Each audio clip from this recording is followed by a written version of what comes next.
우리를 사랑하시는 우리 하늘 아버지, 오늘도 우리에게 생명을 주시고 우리의 생명을 지탱해 주시고 우리에게 필요한 모든 것을 공급하셔서 우리가 또 다른 하루를 살아갈 수 있도록 저희들을 사랑해 주시니 감사합니다.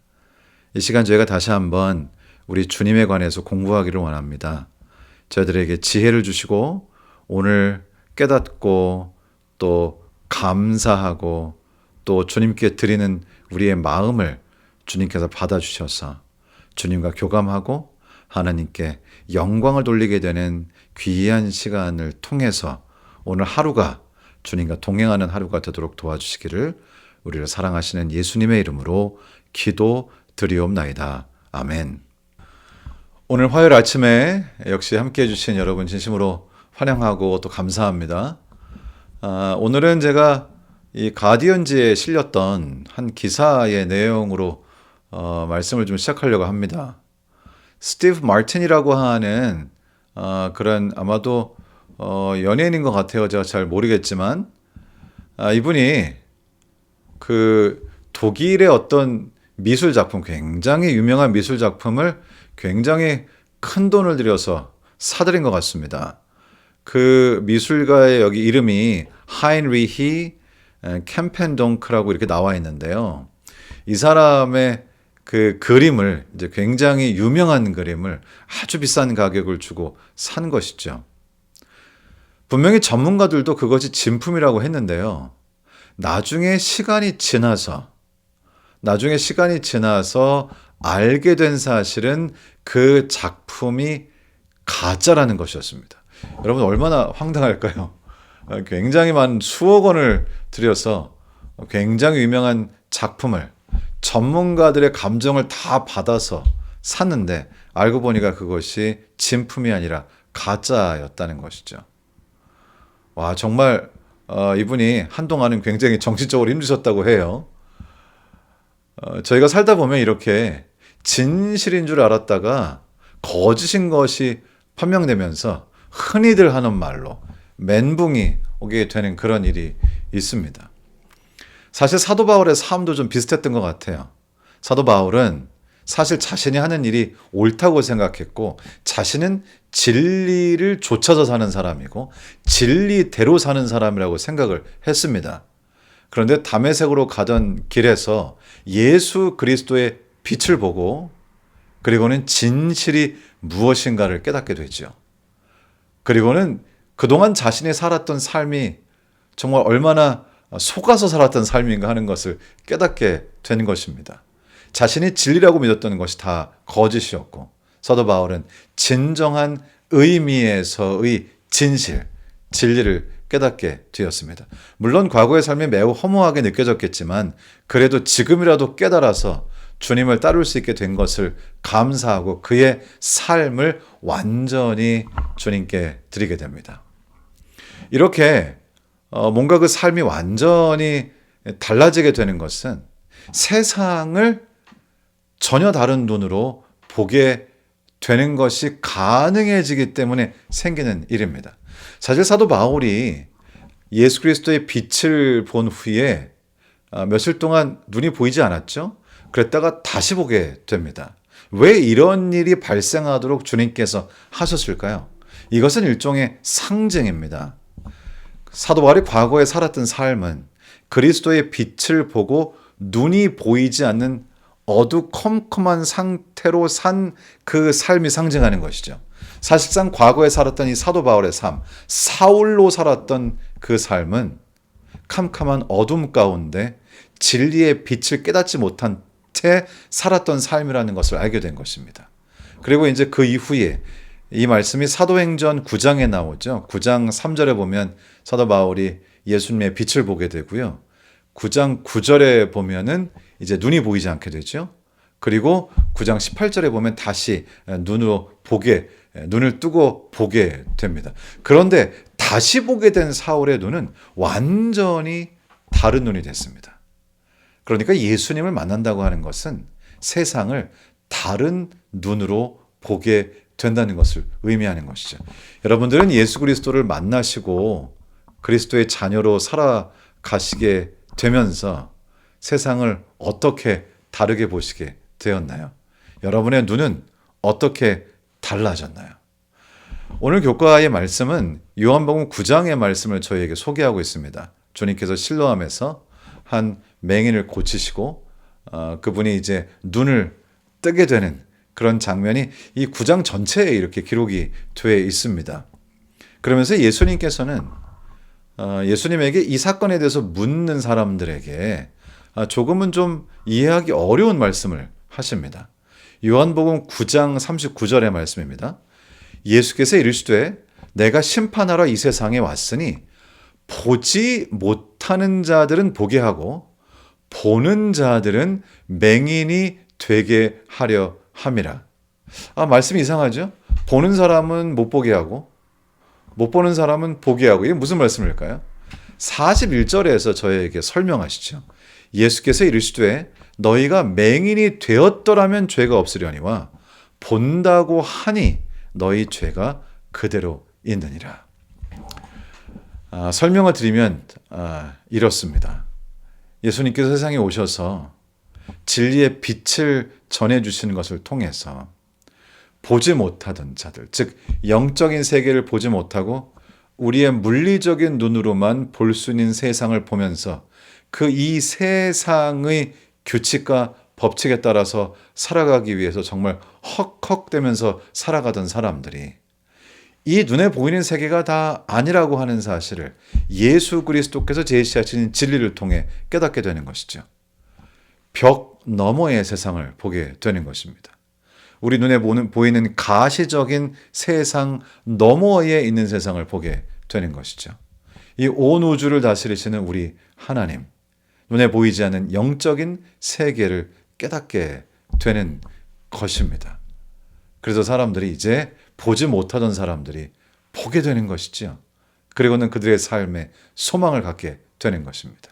이 지구의 삶이 다라고 생각했는데 알고 보니까 온 우주에 하나님께서 창조하신 우주의 거민들과 천사들이 사는 하나님께서 본래 창조하신 본래의 삶, 하나님께서 이상적으로 만드신 하나님 나라의 삶이 있고 오히려 지구에 사는 우리들의 삶이 비뚤어진 삶, 죄로 인해서 망가진 삶, 이렇게 살아가도록 우리가 창조되지 않은 그런 삶을 살고 있다는 사실을 깨닫게 됩니다. 이 세상에서 근심하고 그리고 정말 마음속에 늘 불안감을 갖고 살다가 결국은 나이 들어서 혹은 사고로 우리가 예기치 못한 일들로 그저 세상에서 죽어가는 그런 삶, 희망이 없는 삶, 결국 그 끝은 죽음으로 달려가는 삶, 그 삶이 다가 아니라는 사실을 우리 주님께서 제시하시는 것이죠. 우리 눈에 보이는 이 유한한, 이 짧은, 이 가시적인 삶 너머에 진정한 삶이 있다고 하는 사실을 주님께서 보여주십니다. 그러나 그 당시에는 이 영적인 세계를 본다고 말은 하면서 보지 못하는 사람들이 있었습니다. 사실 보지도 못하면서 영적인 것을 깨달은 것처럼 오히려 진리를 반대하는 많은 종교 지도자들을 예수님께서 보셨습니다. 그리고는 주님께서는 자신이 본다고 하지만 사실은 보지 못하는 사람들을, 자신들이 실제로 얼마나 보지 못하고 있는가, 자신의 눈이 감겨 있는가를 주님께서 깨닫게 하심으로 본다고 생각했던 사람들이 자신이 보지 못하는 사람임을 알게 하신다고 말씀하시는 것이죠. 그래서 보지 못하던 사람들은 영적인 세계를 보게 되고요. 본다고 생각했던 사람들은 자신들이 보지 못한다는 사실을 깨닫게 하신 분이 우리 주님이십니다. 이 말씀을 통해서 제 마음속에는 결국 예수 그리스도를 믿는다고 하는 것은 세상을 새로운 눈으로 보는 것이라고 하는 사실을 깨닫게 됩니다. 제가 이제 어릴 때 기억이 나는데요. 제 대학생 때 집에서 학교까지 가려면 1시간 이상이 걸렸고요. 이제 저희 집에서 출발해서 서울위생병원, 당시의 서울위생병원, 지금의 삼육서울병원이죠. 그 병원 앞에서 차를 갈아타고 다시 45번을 타고 삼육대학으로 이렇게 갔습니다. 그러면 뭐 1시간 이상이 걸리는데요. 버스에 타면 늘 제 눈앞에 보이는 것은 사람들이죠. 어떤 날은 이렇게 버스에 타서 이렇게 붙잡고 있으면 만 원 버스니까 제 앞에 바로 어떤 사람이 이렇게 서 있고 어떤 사람의 귀가 바로 제 눈앞에 있습니다. 실제로 저의 이 육신적인 눈으로 볼 수 있는 것은 생전 처음 본 사람의 귀죠. 그런데 참으로 감사한 것은 제가 차를 타기 전에 하나님 말씀을 하나 읽고 그 말씀을 제 마음속에 담고 차를 탑니다. 그러면 그 말씀이 저를 제 육신의 눈에 보이는 것들 너머로 인도하는 것입니다. 하나님 말씀을 마음에 담고 그리고 주님과 동행하면서 주님과 이야기를 나누면서 제 앞에 있는 사람의 귀가 보이지만 그 귀 너머, 버스 창문 너머, 그리고 건물들을 넘어 하늘을 넘어 계시는 우리 하나님의 보좌에 제 마음이 이르는 것이죠. 참으로 감사한 시간이었습니다. 때때로 하루를 마치고 매우 늦게 아르바이트하고 그렇게 시간을 보냈는데요. 마치고 집에 가려면 이렇게 논길을 지나가야 하는데 하늘에 별이 이렇게 보이고 그 캄캄한 논길 그리고 별이 반짝이는 그 하늘 너머로 보이는 우리 주님의 그 섭리와 은혜와 나를 향한 사랑을 제 마음속 깊이 느낄 수 있었습니다. 우리 주님을 섬긴다고 하는 것은 정말 우리의 눈에 가시적으로 보이는 것 이상의 것들을 보는 것입니다. 사도 바울은 그렇게 보셨죠. 그리고 그분께서는 그래서 주님의 복음을 전하면서 자신의 눈으로 그 전에 보았던 것들, 사실은 똑같은 것을 지금 보고 있지만 가시적으로는, 그러나 사도 바울은 눈을 뜨고 새로운 사람이 되어 새로운 시선으로 세상을 보았습니다. 1930년대에 이 브라질 쪽의 아마존 강 유역에는 이제 사람들이 살고는 있었지만 그분들이 병원에도 갈 수가 없고 전혀 이 의료 혜택을 받지 못하고 수많은 사람들이 그냥 이유도 모른 채 죽어가는 그런 상황이 펼쳐졌습니다. 그 당시에 다른 곳에 병원이 없었던 것도 아니고 의사들이 없었던 것도 아니지만 그 안에 있는 사람들은 대부분의 사람들이 병으로 죽어가고 있었습니다. 그런데 그때 리오라고 하는 사람과 제시라고 하는 이 부부가 의료 선교사가 되셔서 그 지역에 관심을 가지기 시작했습니다.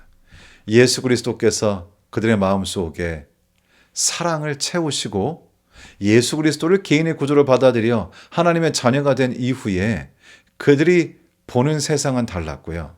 그들의 눈에 다른 것들이 보이기 시작했습니다. 그들의 눈은 달라졌습니다. 다른 것들을 보게 되었죠. 그들의 눈에 들어온 것은 다른 어떤 사람들도 보지 못하는 일. 아마존강 유역에선 매일 죽어가는 수많은 사람들이 그들의 눈에 들어왔습니다. 어떻게 됐을까요? 이분들은 새로운 시각으로 세상을 보고 그 아마존 강으로 들어갔습니다. 그리고는 사실상 무슨 기술이 있는 건 아니지만 두 사람이 나무로 조그만 배를 만들었어요. 그리고는 그 배를 타고 그 아마존 강 유역 곳곳을 다니면서 필요가 있는 곳이면 어디든지 이분들이 가서 그들을 치료하고 그들에게 예수 그리스도의 복음을 전했습니다. 그들의 배는 정말 보잘것없지만 그들의 이 물리적인 육신의 눈으로 볼 때의 그 배는 정말 볼품없게 만들어진 배였지만 그들의 눈에 그 배는 학교였고 병원이었고 교회였고 모든 것이었으며 예수 그리스도께서 그 배 안에 계셨습니다. 그들은 그곳에서 그 수많은 사람들의 생명을 살렸고요.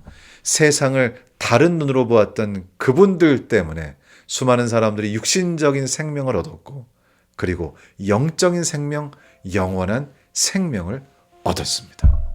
여러분, 여러분의 눈에는 무엇이 보이시나요? 여러분은 예수 그리스도를 개인의 구주로 영접하신 이후에 여러분의 눈은 어떻게 달라졌습니까? 여러분은 오늘 무엇을 보십니까? 누구를 보십니까? 여러분의 눈에는 누가 들어옵니까? 사도 바울의 눈에는 바뀐 눈을 가지고 사도 바울의 눈에는 죄로 인해서 죽어가는 수많은 영혼들이 보였던 것이죠. 사도 바울은 이제 새로운 눈으로 사울이 아니라 바울로 새로운 사람으로 살아가게 된 것입니다. 여러분 오늘 하루를 살아가실 텐데요. 우리 주님께서 여러분과 저의 눈을 더 크게 뜨게 하시고 영적인 세상을 보고 죽어가는 영혼을 보고 우리의 시각이 달라진 것을 통해서 세상에 소망을 갖게 되는 그런 하루가 되기를 우리 주님 예수님의 이름으로 축원합니다.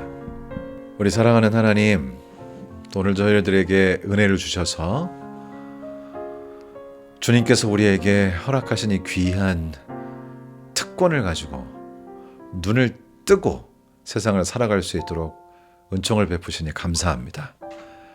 하나님, 저희들 주님께서 허락하신 이 귀한 새로운 눈을 가지고 세상을 새롭게 보게 하시고 진정으로 중요한 것이 무엇인지 우리 눈에 보여지게 하시고 생명을 살릴 방법이 눈에 보여지게 하시고 죽어가는 영혼들이 우리의 눈에 보이게 하시며 예수 그리스도의 모본을 쫓아 사도 바울의 삶의 여정을 뒤쫓아 우리들도 사람들을 살리는 사람으로 살아가도록 도와주시옵소서.